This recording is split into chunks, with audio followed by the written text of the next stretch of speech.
Hi there, thanks for joining me. This is the first of two videos that I'm going to be recording today, so bear with me. We're going to start with Grizzly 399, the world's most famous bear, who was killed in late October 2024, bringing her 28-year story to a close. But this is the question that we now need to answer. Was it her fame that caused her death? As I've pondered 399's life and legacy, I've repeatedly returned to one question. Why? Why did she mean so much to so many people? I think the answer is found in something we all share in common. We were all born into a denuded world where wilderness has been almost completely erased, and what remains has been almost completely sanitized. Bears, wolves, bison, and other iconic animals have been purged from the landscape, allegedly for humanity's benefit. For most people, pristine, unspoiled nature is a stranger, more of a bedtime story than reality. And I think that's why 399 captured the hearts of so many people. She reminded us that wildness, though at times perilous, is beautiful, precious, and worth protecting. Seeing a grizzly bear in the wild is one of those experiences that stays with you for the rest of your life. For most people, it's almost like seeing the Loch Ness Monster. From childhood, we've heard the stories. We've seen facsimiles in movies. But then, suddenly and often without warning, living and breathing, a bear stands before you, just as tangible and real as you are. And for a moment, you're reminded of the kinship we share with all creation. I've seen hundreds of bears, and yet I still remember and cherish my very first grizzly sighting. Just as my children cherish their first bear sightings. My oldest son still refers to the first bear he ever saw as, quote, my bear. For thousands of people, I think that's what Grizzly 399 was. She was their bear. And naturally, people all over the world are heartbroken following the news of her tragic death. It was around 10:30 p.m., south of Jackson, Wyoming, when 399 attempted to cross the road, but was struck and killed by a car. I've encountered bears in just about every circumstance you can imagine, including once coming upon a grizzly sow who had just been struck by a truck while she was trying to cross the road. In that case, the vehicle was traveling at about 35 miles per hour. And at first, I thought the bear was dead, but soon she showed signs of life and eventually got up and wandered off. But that didn't change the fact that she was in pretty rough shape, though biologists think that she likely survived. The car that struck Grizzly 399 was traveling at 55 miles per hour, the lawful speed limit.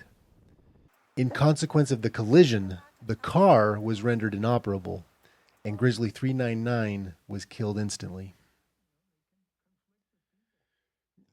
Listen, I've been hard at work on my video discussing Timothy Treadwell's tragic story, but I felt compelled to pause that project and discuss the complicated legacy of Grizzly 399, known commonly as the Queen of the Tetons. Those of you who have been following my channel for long know that I've spent more than a little time in grizzly country. Most of my bear encounters have in fact occurred in greater Yellowstone, including in the Tetons. As far as I know, I've never personally seen Grizzly 399, despite repeatedly visiting her home. But believe it or not, that was by choice.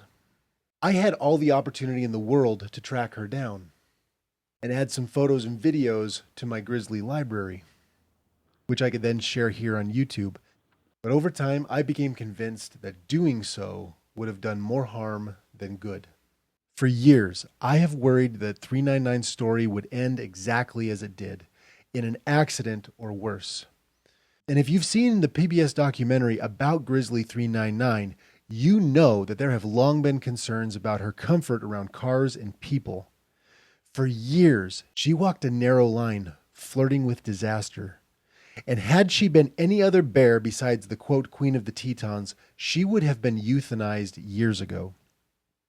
Given her precarious situation and the ever-increasing likelihood of a serious issue, I've long felt that the best thing that I could do for Grizzly 399 was to stay the heck away from her.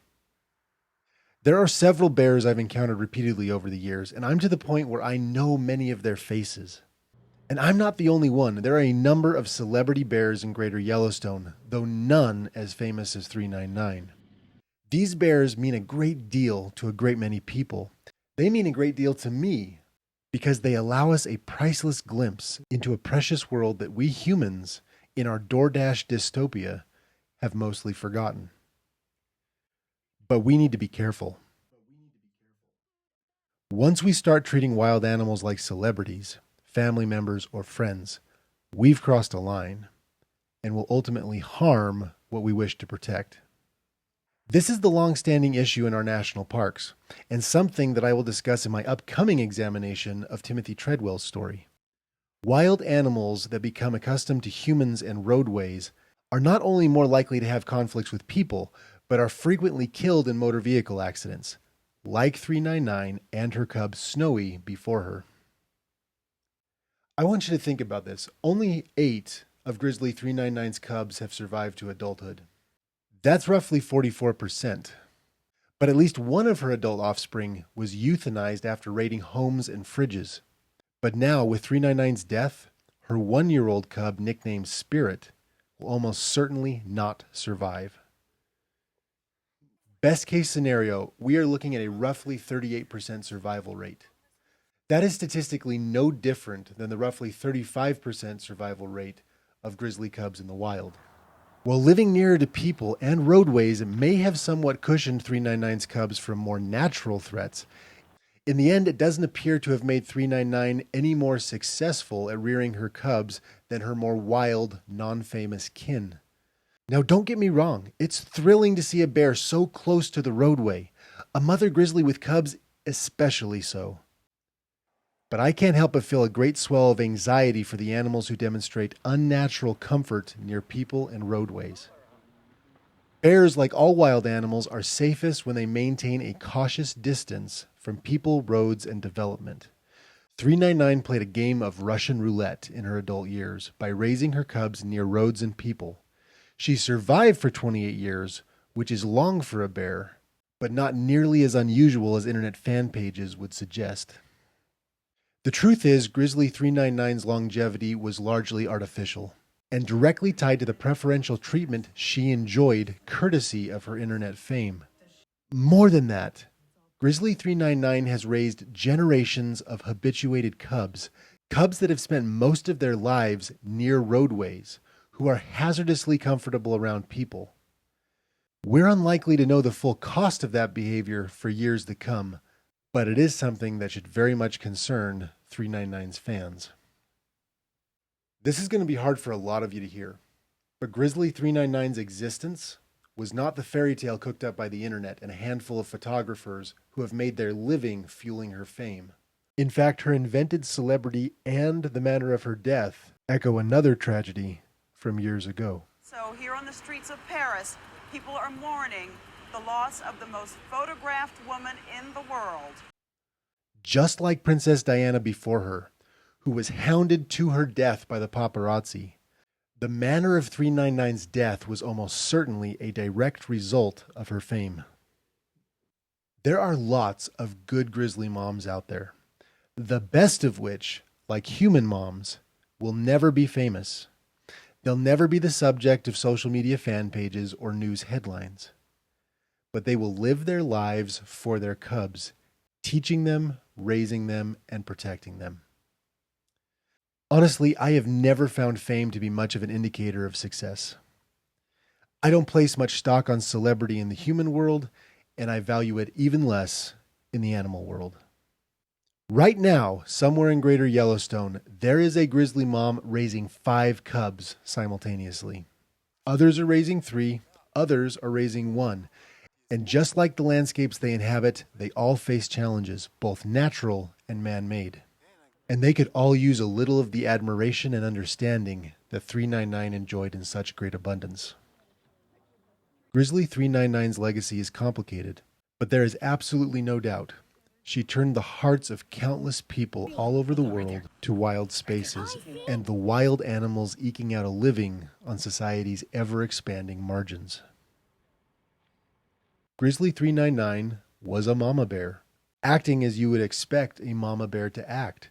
She's known to have attacked at least one person in her life, and though she certainly didn't know it, she was an ambassador, helping bridge the gap between people and the natural wonders that we've mostly destroyed. Her story beckons us to cherish and respect all of creation, giving each creature its appropriate space, and reminding us to choose wisely how we engage with the world around us. For my own part, I'll honor Grizzly 399 by giving all animals space, and I invite you to do the same. I don't give them names, and I don't try and turn them into celebrities, but I do advocate for the wild spaces they call home. Until next time, this is Mike, wishing you all the best and hoping that we all take some time to reflect how we can better interact with the world around us.